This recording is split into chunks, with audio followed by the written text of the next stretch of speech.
صفحہ نمبر 163، مدینہ منورہ اور انصار، سیرت النبی جلد اول، پیج نمبر 163۔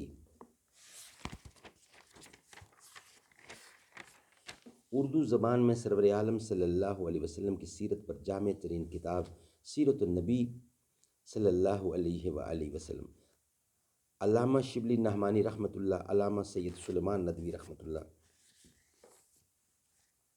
اعوذ باللہ السمیع العلیم من الشیطان الرجیم، بسم اللہ الرحمن الرحیم۔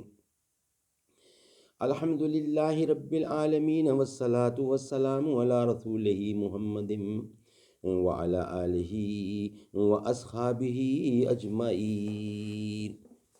صفحہ نمبر 163، مدینہ منورہ اور انصار۔ آفتاب کی روشنی دور پہنچ کر تیز ہو جاتی ہے، شمیم گل باغ سے نکل کر عطر فشاں بنتی ہے۔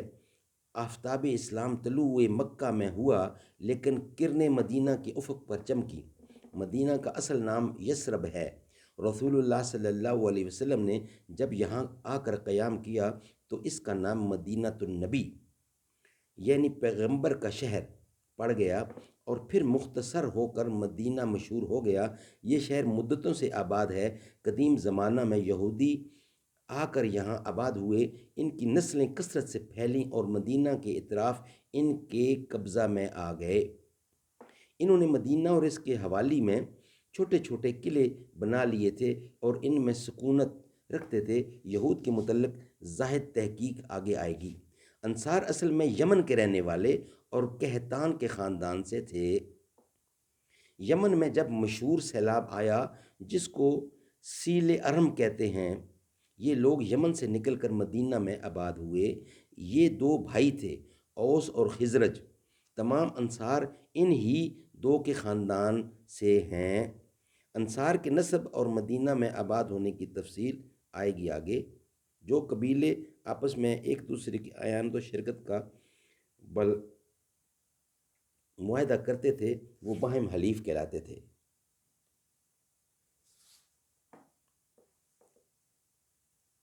یہ خاندان جب یثرب میں آیا تو یہود نہایت اقتدار اور اثر رکھتے تھے۔ آپس میں آس پاس کے مقامات ان کے قبضے میں تھے اور دولت و مال سے مالا مال تھے۔ چونکہ آل و اولاد کی کثرت سے 20-21 قبیلے بن گئے تھے، اس لیے دور دور تک بستیاں بسا لی تھیں۔ انصار کچھ زمانہ تک ان سے الگ رہے لیکن ان کا زور اور اثر دے کر بالآخر ان کے حلیف بن گئے۔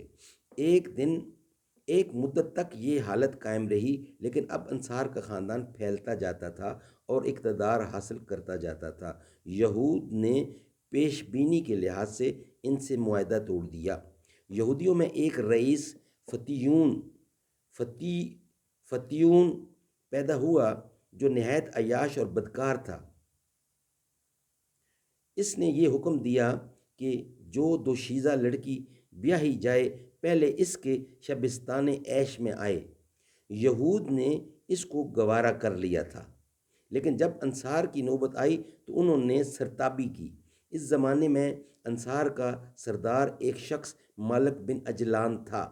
اس کی بہن کی شادی ہوئی تو وہ عین شادی کے دن گھر سے نکلی اور اپنے بھائی مالک بن اجلان کے سامنے بے پردہ گزری۔ مالک کو غیرت آئی، اٹھ کر گھر میں آیا اور بہن کو سخت ملامت کی۔ اس نے کہا، ہاں لیکن کل جو کچھ ہوگا اس سے بھی بڑھ کر ہے۔ دوسرے دن حسب دستور جب مالک کی بہن دلہن بن کر فتیون کی خلوت گاہ میں گئی تو مالک بھی زنانہ کپڑے پہن کر سہیلیوں کے ساتھ گیا اور فتیون کو قتل کر کے شام کو بھاگ گیا۔ یہاں غسانیوں کی حکومت تھی اور ابو جبلہ حکمران تھا۔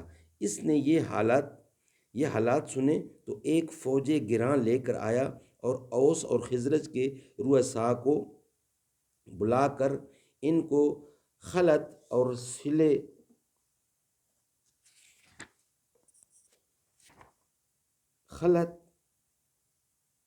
صلے دیے۔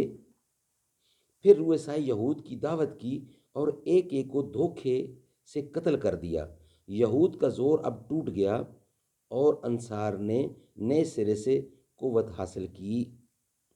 انشاءاللہ اس ویلاگ میں اتنا کافی ہے، نیکسٹ اس کا بقیہ حصہ نیکسٹ ویلاگ میں بیان کریں گے۔ یہ ہیڈنگ چل رہا ہے مدینہ منورہ اور انصار۔